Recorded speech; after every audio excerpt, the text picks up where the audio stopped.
En geno mara jahera mar Ramogi TV ni medo kete Ramogi TV ka iikori ne weche manyien makagi kacha odhiambo masani ka wachakane gi thuond weche.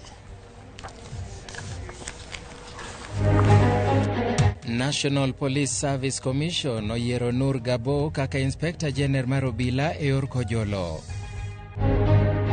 Chenro mar tiego speakers ma counties ochakore kawuono e boma ma Mombasa ka oyangi kod speaker ma Senate Amazon Kingi.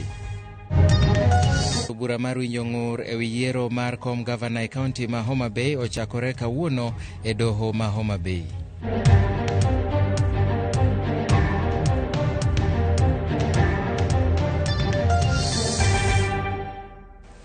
Machiegni nyinga Milton Ochieng awuor. Ogai mar Azimio Raila Odinga koro lero ni loch mar yiero mokalo no mae gi pinje mag jowagunda mane tiyo machiegni gi riwruok mar Kenya Kwanza motelo ne yiero madwe mar 8. Odinga nowacho ni jopinjego nomako mafuanda duol mochung' ne yiero kaachiel kod bad migao mar doho mar neno ni William Ruto emobedo jatend piny Kenya. Prime Minister machon noramo ni gibiro medo kedo ne piny Kenya maneno ni lokruok ochopo kare e thurka kaka dwarore. Odinga nowacho wechegi e kinde nyasi masidho ayanga buk mar oduoro 4 ma en jata tije duond bura mar ODM ma bende nosiro weche Odinga go eko lwedo.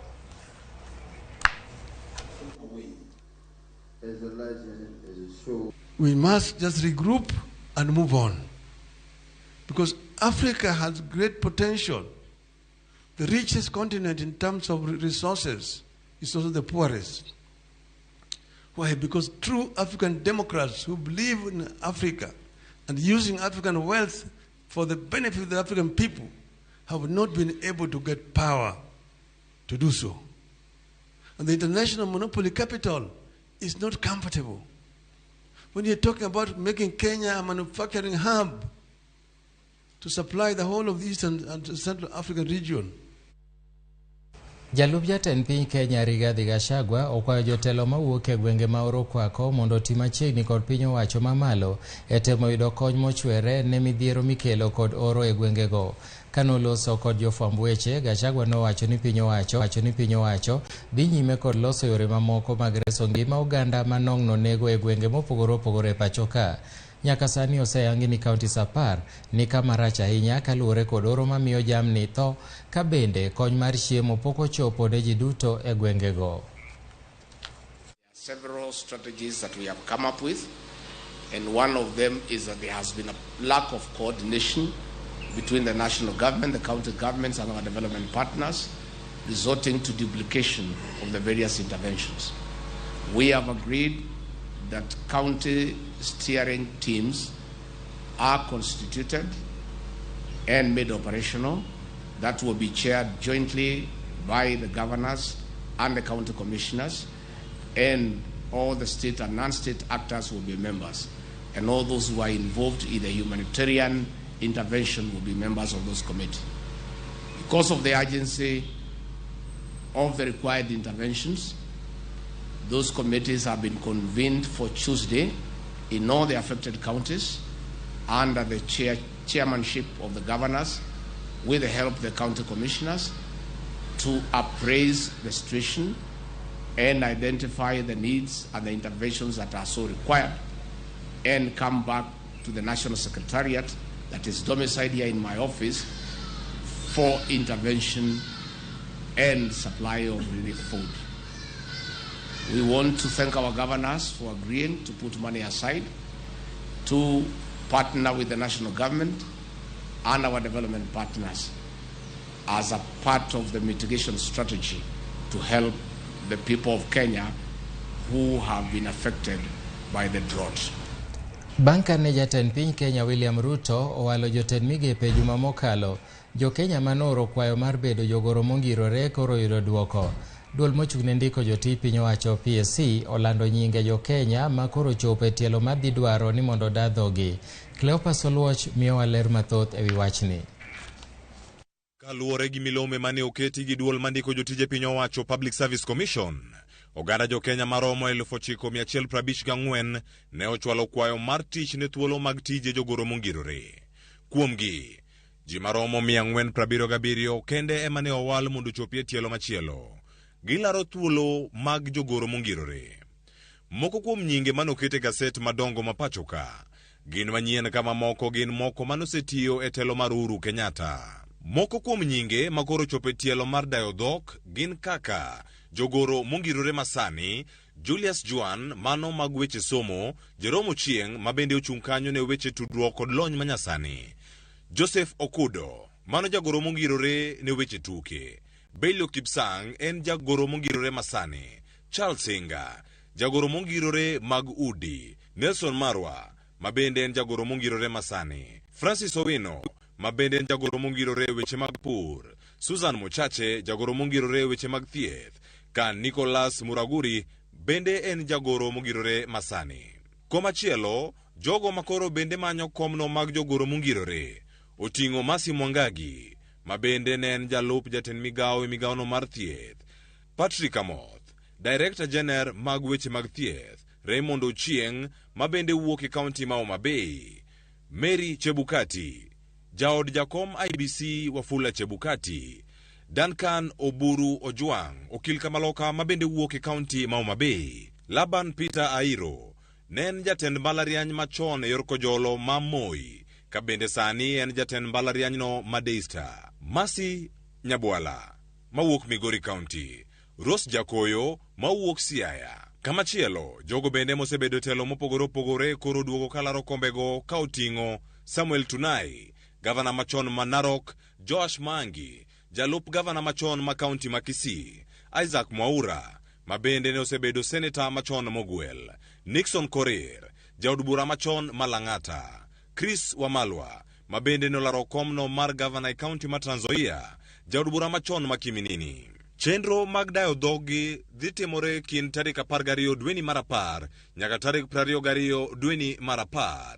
Mondo jotelo makamagi ochopi mondo da dhogi, gidhi dwaro gigo ma opogore opogore. Gigo ma gidhi dwaro oting'o kanyo opande mar piny Kenya, oboke gi mag somo manyiso lony margi, oboke mamoko manigi neno e wigi, otese mapodhogi kowuok ir KRA, duolno mochung'ne usuru, duol machielo mabende nyaka podhgi mano HELB, mano machiwo hola ne nyithi sikul mopogore opogore. Duol manono gope kata mago mag CRB bende nyaka chwal oboke margi mapodho jochung' makamagi. Okwach kich nyaka gibed gi Certificate of Good Conduct e kind mamoko. Cleophas Oluoch, Ramogi TV. Mana kamano, ka wadhi weche mamoko en ni duol mochung'ne tije bad migawo mar Umila, the National Police Service Commission ogolo oko amuri mane gichiwo higa 2021 mane chungo medo sach obila ma korko tieko tiegruokgi mar donjo e National Police Service Commission motelo e andike mokwongo mata higa 2021 ma tarik 23 dwe mar 12 kod barua mane gindiko tarik 17 dwe mar 11 ne gichiwo amuri mondo mi kik medo sach obila maromo 1,233 manotieko tiegruok margi. Sani koro kaluwore gi ng'eto mado tarik 29 dwe mar 9 giwacho ni chungo medo sachgi kendo kokalo e chwalo grade mar chudo koa J nyaka F ni e tok chik. Kuom mano, National Police Service Commission onyiso Inspector General mar obila, jalup Inspector ka Kenya Police, Director ma kojolo ka APs kaachiel kod okwach kich kokale barua ma tarik 3 dwe ni mondo mi ochul obila go sachgi grade J kichako tarik 1 dwe mar 11 higa mokalo.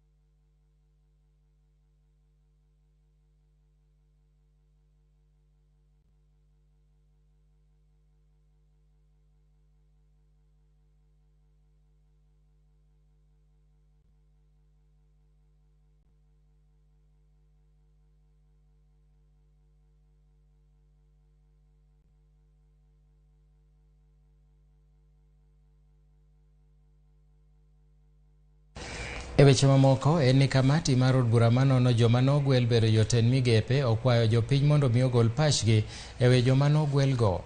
Jatend piny nogwelo jotend migepe 22 mirito mondo mi opuodhi. Kamano bende jopiny idwaro ni mondo ogol paro e wi welo mar Justin Muturi kaka Attorney General.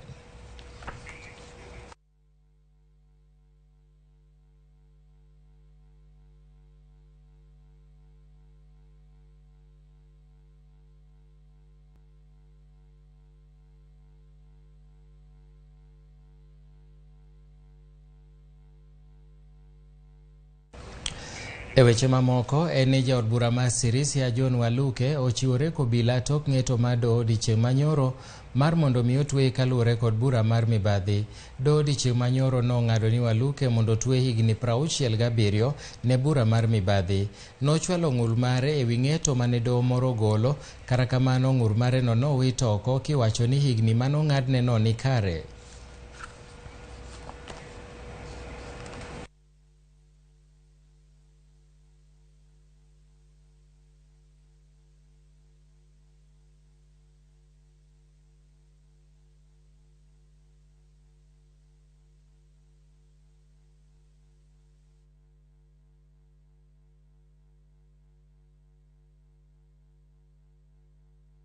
Jolony e kaunti ma Siaya sani koro oseyo okang' ma gavana ma Siaya James Orengo okawo mar chuoga put mar nono kaka omenda ma kaunti no osetiyo. Kotelnegi kod ngire Fred Ogola, giwacho ni Orengo nowinjo ta tije makare kaka seneta, kendo mane kinde manowinjore ofweny ni omenda ne ok tigo e yo makare. Omedo ni aput mane ochuogi no en mana mar medo tiyo marach gi pesa mar kaunti ka onge gi manyien mabiro wuok e aput no.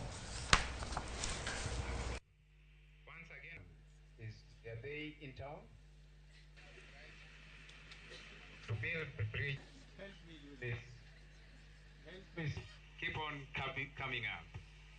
And I know a good number who did not succeed. Are you people here waiting for investigations, or you want food on the table, you want healthcare, you want education, you want all the goods of life that other governors are getting? Some people are setting up hospitals, some people are flagging out lorries, some people are flagging out ambulances.